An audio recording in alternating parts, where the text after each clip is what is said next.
জ্যোতিষশাস্ত্র, অ্যাস্ট্রোলজি, জ্যোতিষ বিজ্ঞান যাই বলুন না কেন, এই ওয়ার্ডগুলো যখন মানুষের সামনে আসে তখন মানুষ প্যানিক করে এটা ভাবতে থাকে যে এবার হয়তো বড় বড় মোটা মোটা দামি দামি জেমস্টোন পড়তে হবে, নয়তো আল্লাহ ঈশ্বর গডের শরণাপন্ন হতে হবে, নয়তো বা আধ্যাত্মিক লাইফ লিড করতে হবে। এগুলো কিন্তু একেবারে ভুয়ো।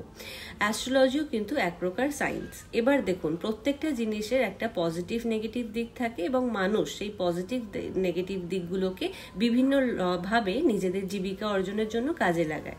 সে সেটা পজিটিভ ভাবে লাগাবে না নেগেটিভ ভাবে লাগাবে, সেটা সম্পূর্ণ মানুষ এবং তার প্রকৃতির উপর ডিপেন্ড করে।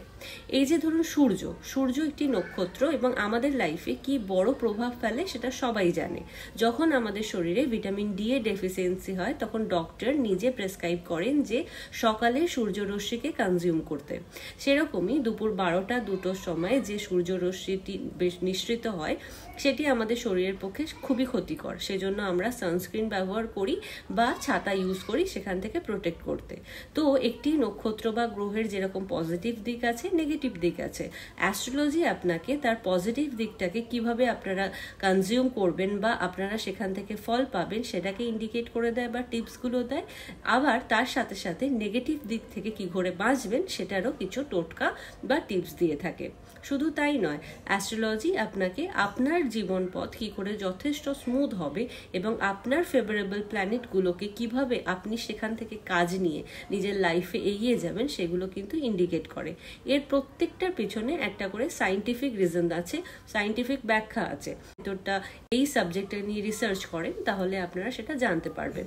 ওপর লিটল নলেজ ইজ ডেঞ্জারাস। অল্প রিসার্চ করে যখন একটা মানুষ সেটাকে মিসইউজ করে আমরা কিন্তু সেটাই দেখি। এই জ্যোতিষশাস্ত্রের যে একটা অদ্ভুত প্রভাব আমাদের লাইফে আছে আমরা সেটাকে অগ্রাহ্য করি। গ্রহ নক্ষত্র যেটি সূর্যকে কেন্দ্র করে তার চারিদিকে ঘুরছে, মানব জীবনে প্রত্যেকটি প্রভাব রয়েছে এবং ওই প্রত্যেকটি প্রভাব আপনারা যেরকম তার পজিটিভ দিকটা থেকে ফল নিতে পারবেন সেরকমই নেগেটিভ দিকগুলোকে আপনারা রেমেডির মাধ্যমে সেগুলোর এফেক্টগুলোকে কমিয়ে সেখান থেকে আপনি আরও জীবনে এগিয়ে যেতে পারবেন। আমরা অনেকেই অ্যাস্ট্রোলজিকে ভুয়ো স্ক্যাম বলে এড়িয়ে চলে যাই, কিন্তু আমরা যদি এই অ্যাস্ট্রোলজির গাইডেন্সটাকেও নিয়ে নিই নিজের জীবনে তাহলে কিন্তু আমাদের ভালো ছাড়া খারাপ কোনোদিন কিছু হবে না। এবং আপনি যদি জানেন যে আপনার কোন প্ল্যানেট ফেভারে আছে, আপনি কোন দিকে এগোলে আপনার বেটার হবে। আমরা কম বেশি সকলেই কিন্তু সকালবেলা সূর্য প্রণাম করে থাকি, গায়ত্রী মন্ত্র জপ করে থাকি। কেন করি?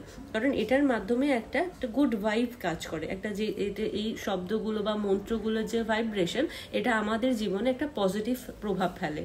সেরকমই আপনারা যদি কোনো প্ল্যানেটের ফেভারেবল প্ল্যানেটের তরফ থেকে বা ওই রিলেটেড জিনিসপত্রগুলো করেন আপনার লাইফ কিন্তু স্মুথ হতে বাধ্য। সেক্ষেত্রে অ্যাস্ট্রোলজিকে স্ক্যাম বলে এড়িয়ে যাবেন না, অ্যাস্ট্রোলজিকে নিজের লাইফে কাজে লাগান এবং সেখান থেকে কিছু ভবিষ্যতের জন্য ফ্রুটফুল করার উদ্দেশ্য নিয়ে এগিয়ে যান। আমার সাহায্য যদি আপনাদের প্রয়োজন হয় আপনারা আমার সাথে কন্ট্যাক্ট করতে পারেন। Thank you.